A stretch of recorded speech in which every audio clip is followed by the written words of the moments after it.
It's a box semiconductor. It's got a hole in it here. This TO220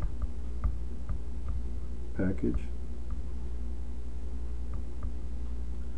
It's got 3 legs on it.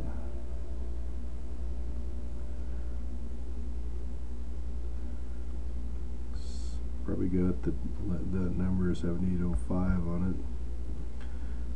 This is a 5-volt regulator.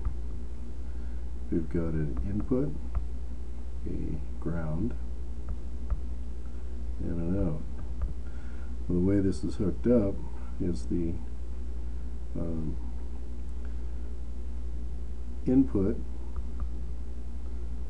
the ground, and to the load is hooked up. This will give you a dead-on 5-volt peak waveform, assuming of course that you have more than 5 volts here. Now they make a 7812, they make adjustable voltage regulators, they make these in all kinds of voltages, outputs and current outputs. I made a power supply when I was in college, and the voltage regulator was similar to this that I put in. After I put in this, it had a bridge rectifier, a cap, and a surge resistor, and then it had another cap in it, and from there it went into a adjustable voltage regulator.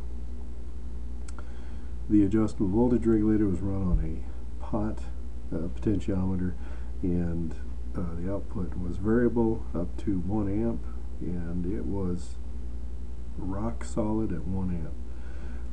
I tried it without this regulation, so that it was taking from the bridge rectifier, it was taking a signal that looked like this, and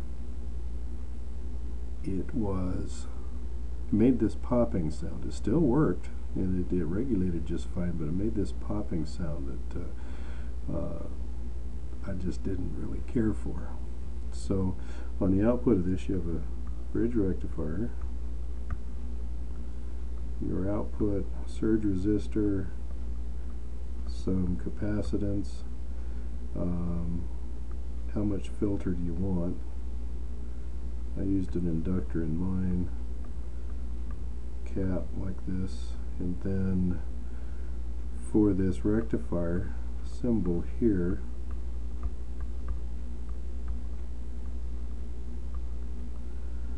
okay, so this is 5 volts as long as the input here is higher than 5 volts.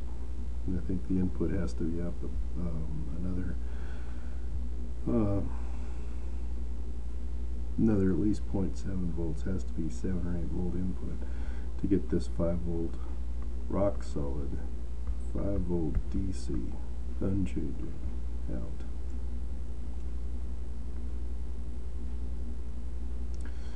For the, let's see, let's make some room here.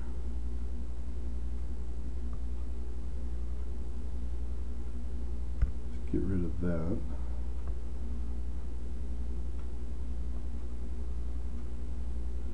Okay, we got that. Let's put a adjustable regulator in here. This adjustable regulator had